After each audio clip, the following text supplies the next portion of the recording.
Good evening, everyone, and welcome to another episode of The Truth Unspoken.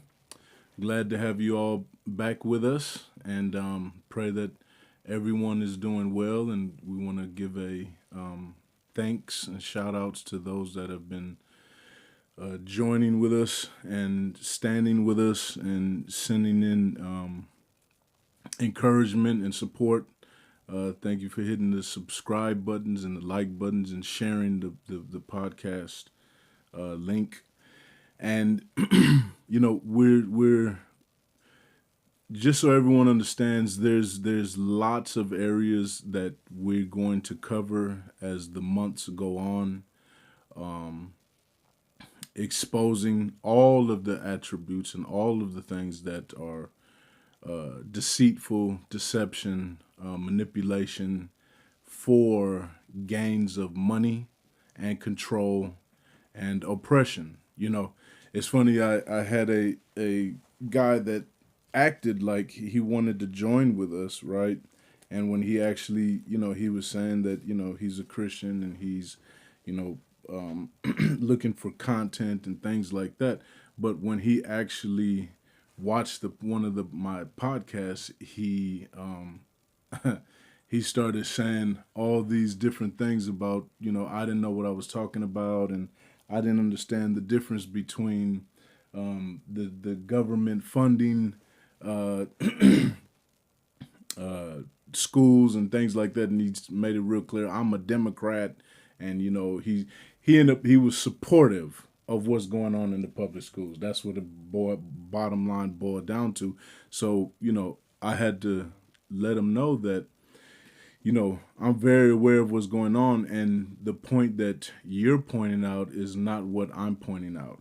And the point that I'm pointing out is to gather and make parents aware of what's going on in the public schools. And everyone has their own choices, and I don't understand how you can say you're with God and you condone the things that's going on in our public schools with everything that we're exposing and bringing to the light, especially with our governor and this whole system that's broken, right? It's not just broken in the school education, it's broken in every area. It's broken in our judicial system, it's broken in our medical system, it's broken in every system that you can think of, where the the public people are looking to these systems for help. They're looking to these systems. We've been trusting these systems for a long time, but now is the time for the Americans to understand that we can no longer trust in our systems. Our trust has to be in God, and then our trust has to be in one another, to join together, to stand together so we can push back. And that's what this is about. This is not about trying to explain the difference between what's funded in the public schools. And one of the things he said is that people that don't like what's going on in the public systems, that they should just move and go to a different place where they can have their children in the private sector. And I said, hey, genius, so you're just telling everyone just to pick up and relocate? Like, many people can't do that. Many people can't do. I mean, financially, a lot of parents can't just move from where they're at because they don't like the public school system. So that's not an actual remedy, but it also exposes these people's mindsets, right? And yeah, that's one way to look at it, is escapism. But another way to look at it is that's not reality. Majority of families, hardworking families, cannot just move to a different location because the public school system is infiltrating and manipulating and deceiving their children and indoctrinating them with evil and confusion to where they don't even know what they are, that God created them to be. Hey, guess what? Before that is inserted and entered, the child knows what what it is.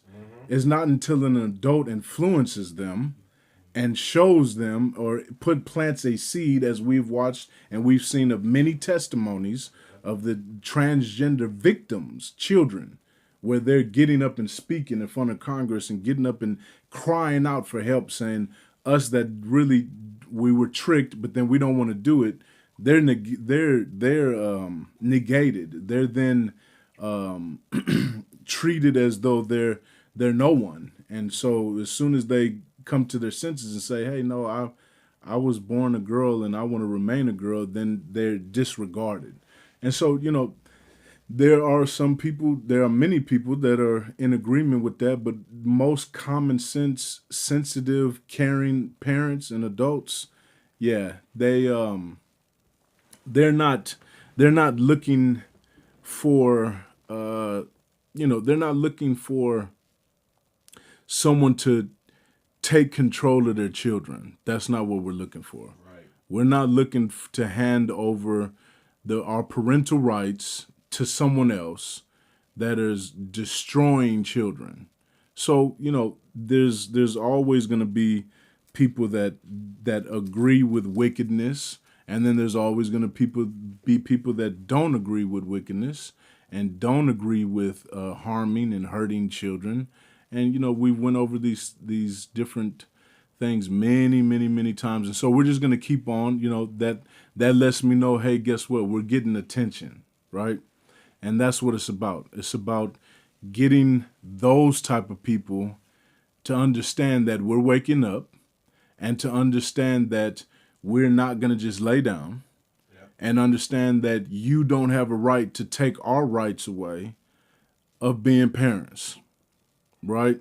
And so as we continue to push on, these videos we're going to show today are more they're targeted to, now it's not just in the school districts, but now it's also in the foster system and new things. Remember the one, what was she, a director with the undercover? Yeah. What we finished, and she said we're working on new curriculum for this next summer. So meaning they're already plotting and devising. Well, that's not just on a school district level. This is also straight from the top. So there's there's policies that are being formed right now that are targeting Christian foster care families. So meaning that if you are a Christian and you believe in the Bible, right? And you believe in protecting, and you believe in, which I think we have a 60% rate. I think that's what it is, where 60% of the foster care that comes through is Christian-based families. And now a policy from our government is coming forth in the upcoming elections, to where this policy, they want to pass it, and if you're a Christian and if you believe in the Bible, then you will not be able to adopt children. Oh yeah. Now you got to also understand is when you talk about foster care, you're talking about big money. Now, when I was in foster care, I actually managed a all boys group home, and it was 13 boys all the way from the age of 8 to 17. And for each one of those each child at the time that I was in, that's over 10 years ago, but each child at that time, the state was paying this company, I think it was between 13 and 14,000 a month per child. So you're talking about huge, big money. And now, so there's money that's provided for foster parents, right, that want to help unfortunate children. Orphans, that's what foster's about. Orphan children that don't have parents, or have parents that are not capable of loving and nurturing them. That's why we have people that will say, hey, I want to step in, I want to adopt a child, or I want to adopt children to give these children a better life. And so now, all those that believe in the Bible, that have that heart, that is say, I'm willing to take on other children that I didn't give birth to, but because I'm aware of every child needs loving parents and a loving home, every child needs that. And so when you have people that have that heart and want to step in and have been stepping in for decades, now our government is saying, hey, guess what? If you believe in this here, then you are a hindrance and you are not capable of taking care of a child. Abusive. Yeah, it actually says the words abusive. So this war is real, and it's unfortunate that we even have to deal with this and go through this. I mean, we're at the point to where people that have loving, kind hearts can't even adopt children if they believe in the Bible. This is a direct attack on God and his children. It's just another form of attack. But as we see, more and more of these policies are coming out towards the children. Why? The children are the future. The children, the next generations, is if they can take control of the next generation, then guess what? They can produce what they want, right? Eliminating and indoctrinating. That's what our American government, and from all the way from the federal government down to the state level, is all in agreement on taking our children. And, so we're going to play some videos that give more details about this, so it's not just me saying it. But, this is real, and we're just presenting the information, we're presenting the truth, and we're presenting the facts, and we have a voice, and we can make changes if we unify. So go ahead, Jay, let's go ahead and play the first video for the audience, for the viewers.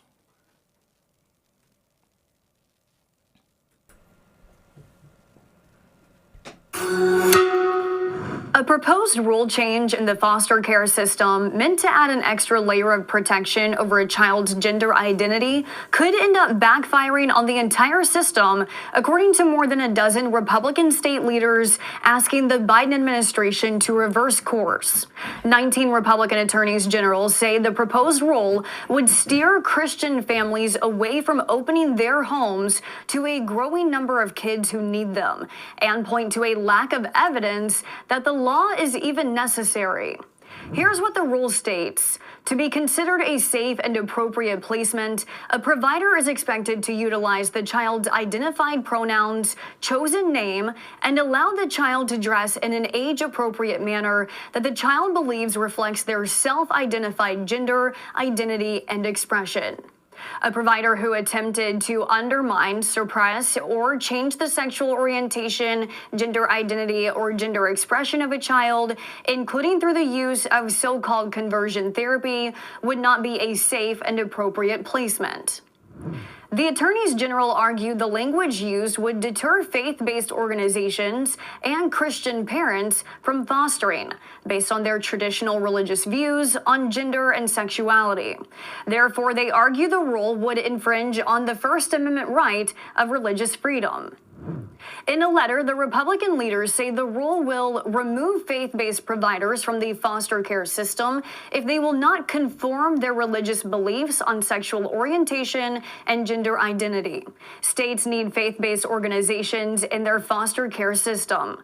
The federal government should be searching for ways to increase the number of foster homes, not decrease them. The letter says the federal government is looking to solve a problem that doesn't exist. Quote, the proposed rule also presents no evidence of mistreatment or harm to LGBTQI+ children in foster care. If HHS's primary concern is reducing the risk of suicide, further efforts could be made to educate foster parents about how to deal with suicidality, rather than mandate sexual orientation and gender identity speech and training that will drive away providers of faith. This is arbitrary. At last estimate, there were 391,000 children in foster care in the U.S., and there are risks they face every day. Up to 60% of child sex trafficking victims are or have been in foster care. African American youth represent about 14% of the youth population, yet account for 23% of foster kids. Nearly 1 in 5 foster children don't graduate high school on time. And the Department of Health and Human Services predicts the numbers will only grow, anticipating the number of children in foster care to grow by 25,000 within the next 5 years. So there you have it. On one front, we have more videos or another video to give more breakdown and detail. But notice the language. The language is conform, right? That is one of the words that they're using is if you don't conform to wickedness, if you don't conform to these policies that we're putting in place to make us more money, the more children they can confuse and deceive, the more surgeries that can happen. Don't forget about the bottom line and what is the background. The background is money. And remember, we've already given many scriptures about people that their love is for money. There is no limit to evil that they will do. As you saw, 60% of sex trafficking children are in the foster care system. Now, the only way to combat that is once you have a child that has been through that type of trauma, the only thing that can help heal and restore that child is love. Yep. And the love of God, which is unconditional. And so that's what we're supposed to display. So you have parents that are opening homes and wanting to take care of children, and now they're being targeted as criminals and targeted as unsafe homes. Can you imagine that? I've seen what happens in the foster care, in these group homes. There's a lot of abuse. There's a lot of things that take place in these group homes. So to say someone that has a stable home and because you have to go through all kind of background checks. You can't just adopt a child. You have to go through all kind of checks. And so when families go through these checks and the old criteria of what had them to where they can qualify now is unqualifiable. And like they're saying is they're trying to create a solution to a problem that doesn't exist. No, they're not trying to create a solution. What they're trying to do is find a loophole to make more money off of children's destruction. And so this is intentional. This is not an accident. And then you have grown adults. Now, if you talk about these politicians, let's see if they would approve of that for their own children, right? Let's see if President Biden, if his grandchildren was in foster care, what he would be okay with that. And any other politician, doesn't matter about Republican or Democrat, we're talking about lives and people. And so most of these people that are imposing this, most of them don't have children. And the other ones, they don't care about children. And the other ones, as long as it's not their children and they can make money on it, they're okay with it. Like our hypocritical Governor Newsom, who sent his children out of state, but imposed all these damaging policies on our children, but his children were not susceptible to it. So that's what we got going on. So let's play the next video. Oppose gender-affirming care and LGBTQ ideologies, you can forget becoming a foster parent. New proposed Biden administration guidelines, known as the Safe and Appropriate Foster Care Placement Requirements, may prevent children from being placed in the homes of Christians. Well, joining us to explain is Dr. Jameson Taylor, Senior Fellow at the American Family Association. So, Jameson, 60% of licensed foster care homes claim to be practicing Christians. Tell us more. What might this mean for the U.S. foster care system? What listeners really need to understand about this is that this is not just about foster care. Certainly this rule and accompanying legislation in the Senate and the U.S. House, there's a bill called the Paris-Hilton bill. This rulemaking and this bill together will drive Christians out of the foster care system. But the most important thing for listeners to understand is that this is not just about foster care. When the Biden administration is saying that if you are a Christian parent or a Christian foster care provider, that you are not providing a safe environment for kids, what they mean is you're providing a dangerous environment for kids. And when kids are in danger, that's defined as abuse. So what they are literally doing is beginning to define Christian parents teaching a biblical worldview define that as a form of abuse if you deny basically the LGBTQ lifestyle for your children. That is where this is headed. They're beginning with foster care, but there's a push already to terminate parental rights when parents do not agree with their child's chosen LGBTQ lifestyle. Okay, so this goes way beyond foster care. It's just the beginning, a slippery slope. Explain how you think this policy would demonstrate bias against Christian foster parents. Give us an example how it might discriminate against the religious convictions of, I guess, not only Christians, but devout Muslims and Jews. This would be any parent who, for instance, believes that it's not healthy for their child to undergo, for instance, an experimental sex change operation. This is not just about Christians. This is about parents trying to do what is best for their children's mental health and their children's physical health. Literally, what this is about is replacing parents, terminating parental rights, replacing parents with the government.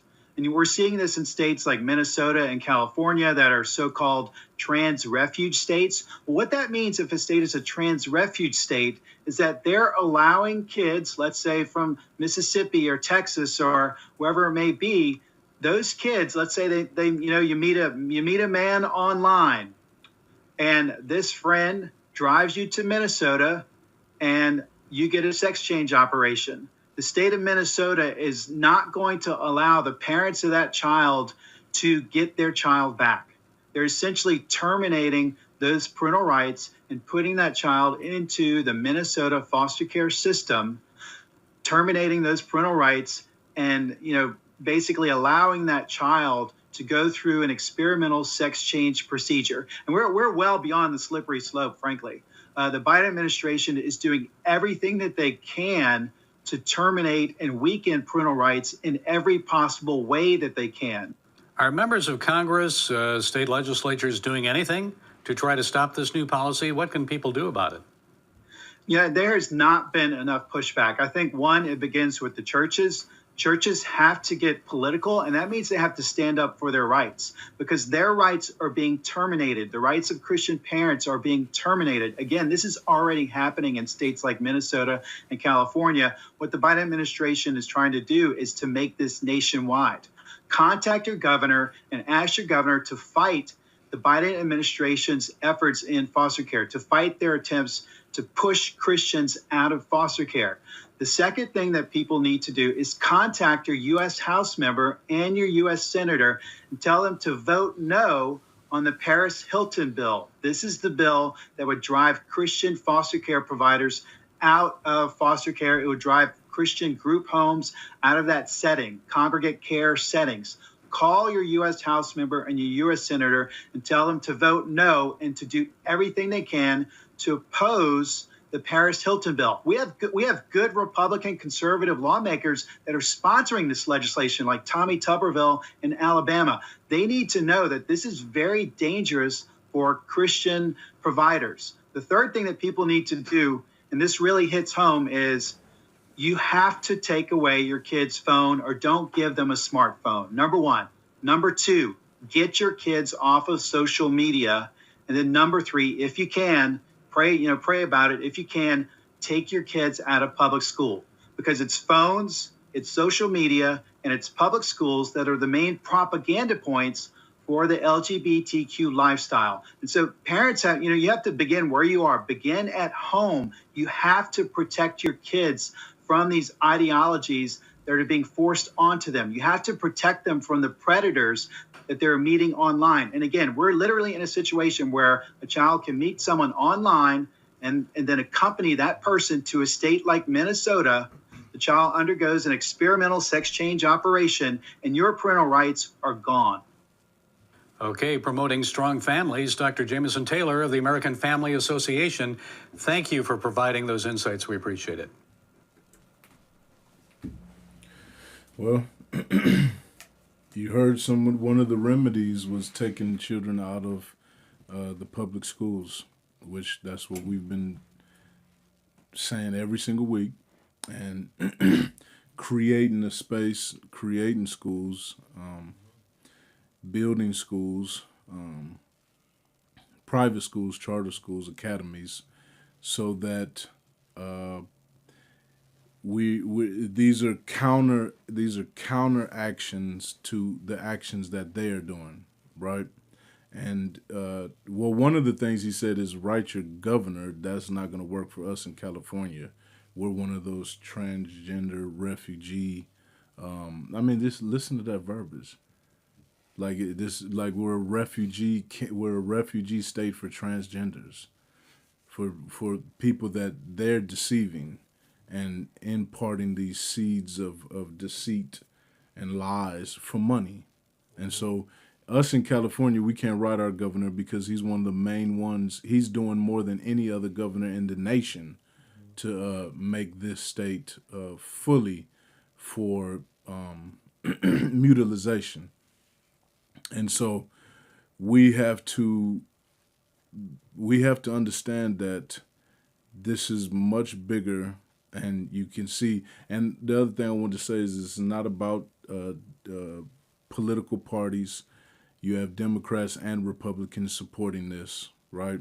So this is about attack on morals, attack on beliefs and being righteous and protecting children. So this is beyond Christians. This is a direct attack on the next generation. And regardless of what your religious beliefs may be, there are people that are not Christians that love their kids. And so this is, Muslims love their children. Every religion, they love their children. And so what we have to do is put these differences in belief, differences in biblical or religious beliefs. You have to put that aside to understand that, hey, guess what? No matter what it is, the children belong to God, and we're stewards. So we have a responsibility and accountability to tell these people you cannot have our children, and let's not wait until we're in a situation where this hits home. And one of the other key things they said is about taking these smartphones. Now, the lady that I talked to at the bank, she actually has a app that she gave to me, and we'll give it on the next podcast. I can't remember the name of it, but it's an actual app that to where it doesn't go to YouTube. It doesn't go to these you can't go to social medias, and you can have, her son has an Apple phone, but she can check in on his text messages, who he's texting, at any time. And some people go, oh, that's private and this and that. Well, you just seen when you have an innocent child with predators preying on them through these platforms on these smartphones, then guess what? It's no longer private. It's no longer, hey, you're giving them their privacy. No, at a certain time that may have been okay, but not in this day and age, because these people that have this money, that they're using these platforms. You heard what the doctor said. These people are using these platforms to infiltrate our homes and lure our children to go to another state. You heard what he said. If you're from another state and your child ends up here, you're going to be in a situation to where you're not going to have any control. Or if they end up in Minnesota, which you have people probing every single day to get as many innocent, as many unaware children that their parents are not monitoring. They don't have it on, even you can put certain settings, and nowadays those kids can get around those settings. And so there is an app that is user friendly for children and gives the parents complete control. And she can see where her son is at all times. She can monitor his conversations. She can monitor what he can look up, and his access is very limited to what he can look up. And majority of the big engines that these people use, like Google and YouTube and things like that, those are eliminated. And so I want to get into some scripture, right? about these very things. Okay, it's Bark. That's the name of the app. That's one that. I don't know if this is the one that I use, but that's one. But there's another one. I don't know if it's the name of that, but that's one. It's called Bark. BARK. One of our team members uses it with his children. But the scripture that I want to use in place of this is James chapter 1, verse 27, right? And it says, external religious worship, religion as it is expressed in outward acts, that is pure, right? Meaning the heart is pure. Yep. No intentions, no evil intent, no motives, no agendas, right? Yep. That's what the true word of religion, that's the true definition. When there's nothing in the heart but righteousness, not saying God with a motive behind it. And that's what people get, are you religious? Are you religious? I'm not religious. I'm spiritual. There's a difference.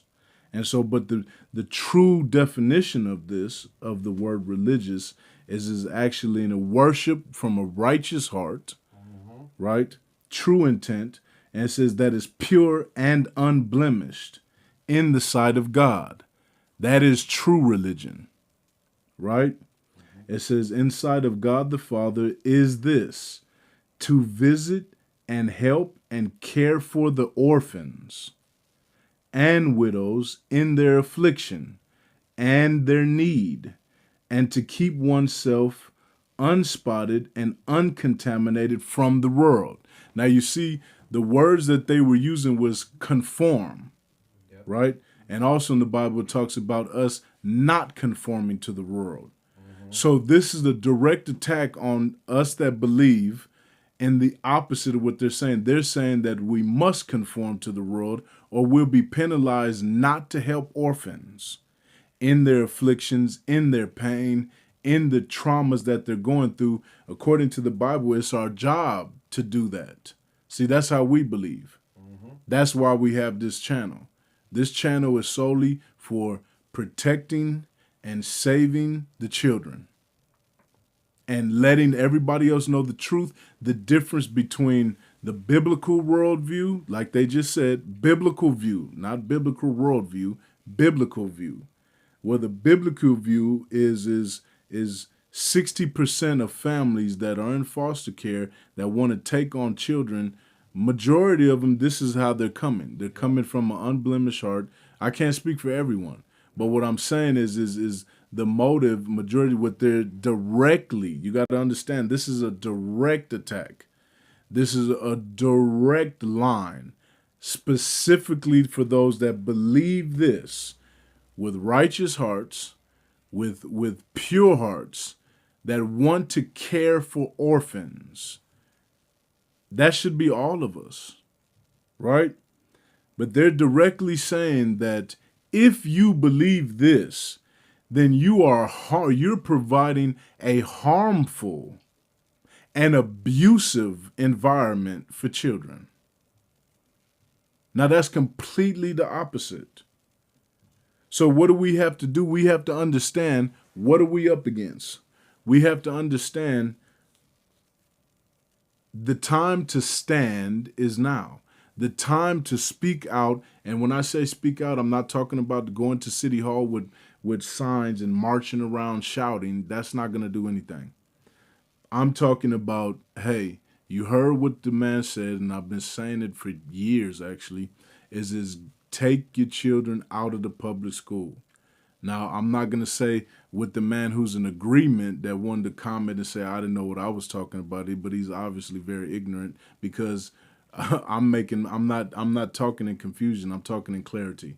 We want our children out of the public schools, and we do not agree with what is going on in the public schools. And we're showing and exposing every single week more and more data, more and more live people being caught saying our motives, and we're going to keep creating more and more. Now we're creating classes to where you can't even opt out. So even if you want to take your child out, they're saying you can't.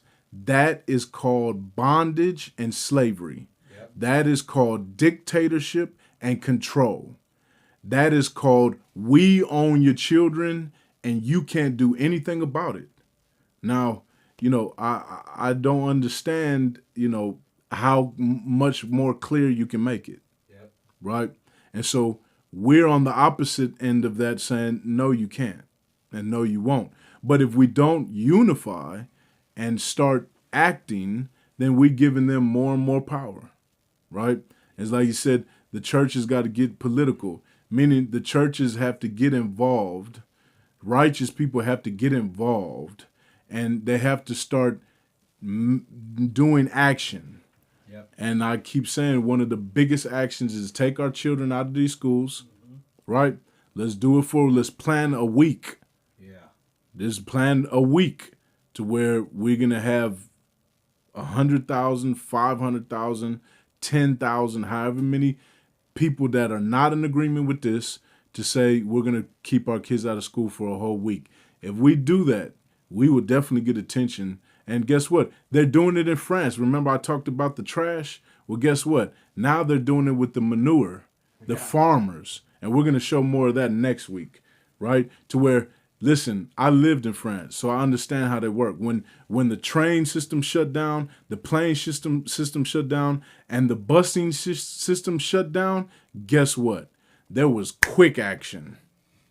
Yeah. Because guess what? Nobody can do anything. You can't go. People couldn't go to work. They couldn't travel. Everything is shut down. There's people that go to work every day by the bus system. There's people that go to work every day by the train system. When all trains are shut down and all buses are shut down, guess what? All of those companies, nothing gets done because no one goes to work. And it was literally like that, where all everyone that worked at the bus station just didn't come to work. And same thing with the train. So you need to take the bus to get to the train. So they all said we're not going to work. And we're not going to work, and we're going to stay away from work. And the farmers are showing up at the politics houses and spraying and dumping manure all over the politicians. This is serious. This is happening right now.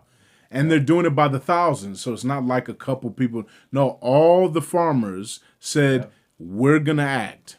And that's what they're doing. They're pulling up with tractors. Yeah.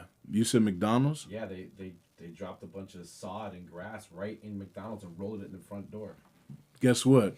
McDonald's is not making any sales that day. Or however long it takes them to remove, I don't know how many bins of hay and manure. That's not, who wants to do that? If you think about it, if you go to McDonald's and you see bins of hay and manure put together in front of the door, you're not gonna go get any burgers. You're gonna go check another spot. Well, when they're doing that at all the spots, they're getting attention. So any politician that wakes up and they see 15 tractors in front of their house and they're all spraying and dumping manure, that's getting attention. That's acting. Yeah. And the thing is they're gonna get results. I guarantee it. Yep. The farmers are gonna get what they want because they're all in agreement and they're acting and they're showing we will not accept what you're putting on us. It's time for Americans to do the same thing. Yes. It's time for us to do the same thing. That we have a country that's given us an example on how to make it change. So guess what? Every politician, when they go to meet, if they can get out of their house, right? Yeah. If they can get through all the manure and hay, that's a horrible mix, if you think about it. They're mixing manure and hay together. That's effective. So when the politicians are able to get through all of that and get to wherever they meet, and they go, how many pounds did they dump at your house? And they say, I barely was able to get out of the yard. Okay, now when they're all saying, can we go through another week of this? They're all going to say we can't go through another week of this. So let's make a vote and let's give these farmers what they want so they can stop showing up at our houses. That's what we have to do with this. Mm-hmm. And I'm not saying go spray hay and manure, but I mean if we got farmers that are willing, Let's make it happen. And we got people that have tractors, and this stuff is effective. Yeah. So we got to take the examples that were given and use them to get our results. Right? I believe that God is showing us, hey, here's what examples.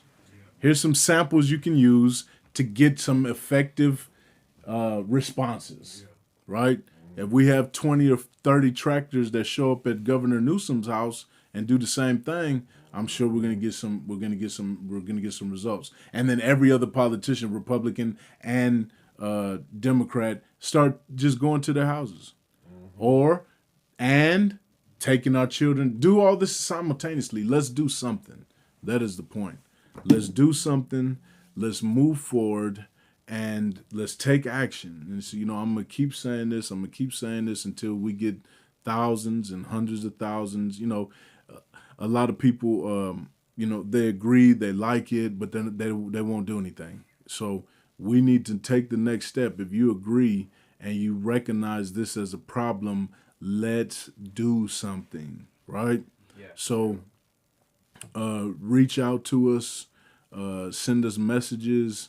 If you have, please donate so we can get land.